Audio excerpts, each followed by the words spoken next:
கோன்றுபுரத்திலிருந்து அடையாறு செல்லக்கூடிய சர்தார் வல்லபாய் பட்டேல் சாலையில் இருக்கிறோம்.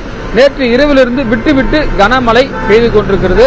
அதாவது பாத்தீங்கன்னா இந்த மாதிரியான காலை நேரத்தில் தான் பணிக்கு செல்பவர்கள் நிறைய பேர் வந்து பேருந்து நிலையங்களில் நிற்பாங்க. ஆனா இந்த முறை பாத்தீங்கன்னா வெறிச்சோடி இருக்குது. இந்த மாதிரி நேரத்திலே வந்து ஒரு வாகன போக்குவரத்து அதிகமாக இருக்கும். ஆனால் வந்து குறைவான எண்ணிக்கையிலே தான் வாகனங்கள் இயக்கப்படுகின்றன. அது மட்டும் இல்லாமல் இங்க அருகில் இருக்கக்கூடிய கிண்டி சிறுவர் பூங்கா இன்று மூடப்படும். ஏன்னா வந்து சனி ஞாயிறுகள் தான் அதிகமாக வருவாங்க பார்வையாளர்கள்.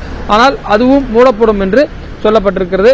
அது மட்டும் இல்லாம பாத்தீங்கன்னா நீங்கள் கேட்டது போல விமான சேவைகளில் இதுவரை எந்தவித பாதிப்பும் இல்லை. ஆனால் இதே மாதிரி ஒரு கனமழை நீடிக்கும் பட்சத்தில் பாத்தீங்கன்னா அங்க இறங்கு தளங்களில் தண்ணீர் தேங்கினால் அதாவது மாற்று ஏற்பாடுகள் செய்யப்படும் என்று சொல்லப்படுகிறது. சென்னை சென்ட்ரல் ரயில் நிலையத்தில் நம்ம கேட்கும் போது இதுவரை எந்த ரயில்களும் தாமதமாகவோ அல்லது ரத்து செய்யப்பட்டோ இயக்கப்படவில்லை. காரணம் வழக்கமா வந்து இந்த பேசன் பிரிட்ஜ் பக்கத்துல தான் அங்க வந்து இந்த கால்வாய் இருக்கு. அந்த கால்வாயில தண்ணி நின்றாதான் தண்டவாளத்தில் தண்ணி நிற்கும். அப்போதுதான் ரயில்கள் ரத்து செய்யப்படும். ஆனால் இந்த முறை அது போன்ற ஒரு வாய்ப்பு இல்லை.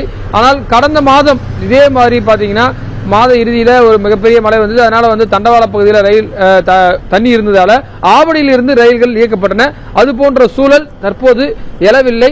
அதாவது மழை இப்பொழுதுதான் பெய்ய தொடங்கி இருக்கிறது. அதாவது பாத்தீங்கன்னா லேசான மழையாக இருந்தது. சற்று முன்பு வந்து கனமழையாக இருக்கிறதை நம்மால் பார்க்க முடிகிறது. எந்த அளவுக்கு மழை பெய்கிறது என்பதை நம்முடைய ஒளிப்பதிவாளர் ஜோஸ்வா உங்களுக்கு காட்சிப்படுத்தார். அதே போல எழும்பூர் ரயில் நிலையத்திலிருந்து தென் மாவட்டங்களுக்கு இயக்கக்கூடிய ரயில்களில் எந்தவித பாதிப்பும் இதுவரை இல்லை.